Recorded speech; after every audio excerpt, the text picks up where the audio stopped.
আসসালামু আলাইকুম সবাইকে, ফাতেমা কুক হাউসে স্বাগতম। আজকে আমি বানিয়েছি মাংসের পেঁয়াজু। চলেন এটা বানিয়ে নেই কীভাবে সেটা দেখা যাক। আমি প্যানে কিছুটা পানি দিয়ে একটু গরম করে নিয়েছি। তাতে আমি মাংসগুলো মানে মুরগির বুকের মাংসটা আমি এর মধ্যে ছেড়ে দিলাম। 5 মিনিট সেদ্ধ করার পরে এই যে এমন হয়েছে। এখন আমি কাঁটা চামচ দিয়ে এটা ছুটিয়ে নেব বা কি বলে ঝুড়ো করে নেব, যেটাই বলে। আচ্ছা, ভিডিওটি না টেনে পুরোপুরি দেখবেন। ভিডিওটি না টেনে পুরোপুরি দেখবেন, লাইক কমেন্ট করতে ভুলবেন না। তারপরে আমি এগুলো ঝুড়ো করে নেওয়ার পরে এখানে আমি মাংসের ওপর কিছু বেসন, পেঁয়াজ, মরিচ, হলুদ দিয়ে দিয়েছি ভুলে, আগে ক্যামেরা অন করার আগে। তাই আবার একটু একটু করে দিচ্ছি, দেখে নিন। পেঁয়াজ কুচি দিয়েছি, মরিচ কুচি দিয়েছি, কাঁচামরিচ কুচি দিলাম। তারপরে আবার একটু বেসন দিলাম আপনাদের বোঝানোর সুবিধার্থে।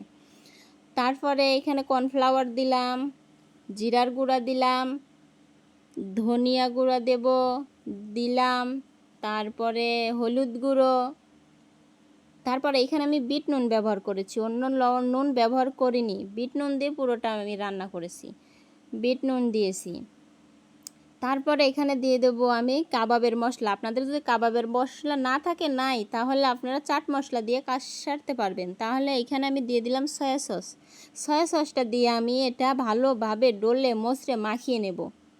ঠিক আছে, সুন্দরভাবে এটা মাখিয়ে নেব। এই যে মাখানো আমার হয়ে গেছে। এখন আমি এটা 2-4 মিনিটের জন্য রেস্টে রাখবো।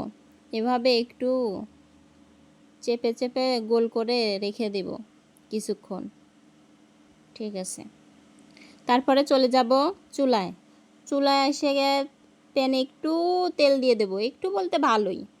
তেল দেওয়ার পরে একটু গরম হলে আগুনটা মিডিয়াম লোর মাঝামাঝি রেখে পেঁয়াজের শেপ দিয়ে এগুলো চুলায় কড়াইয়ে দিয়ে দেব। এগুলো আস্তে আস্তে ভাজবেন যাতে ভেতর পর্যন্ত ভালোভাবে ভাজাটা হয়। আমি উল্টিয়ে পাল্টিয়ে এগুলো ভেজে নেব। এটা খেতে এত মজা, এত মজা, একবার বানিয়ে খেলে বারবার খেতে মন চাইবে। এটা বিকেলের জন্য একদম পারফেক্ট একটা নাস্তা, ঝটপট বানানো যায়, অনেক মজা হয়, অনেক মজা, অনেক মজা। এটা একবার বানিয়ে দেখতে পারেন। আমি প্রথম বানিয়েছি, আমার বাচ্চা অনেক পছন্দ করেছে, সবাই বলেছে এটা অনেক মজা হয়েছে। আপনারাও ট্রাই করতে পারেন। আমি এইভাবে ভেজে উল্টিয়ে পাল্টিয়ে উঠিয়ে নেব।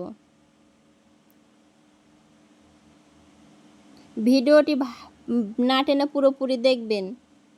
ভিডিওটি ভালো লাগলে লাইক, কমেন্ট, সাবস্ক্রাইব করতে ভুলবেন না।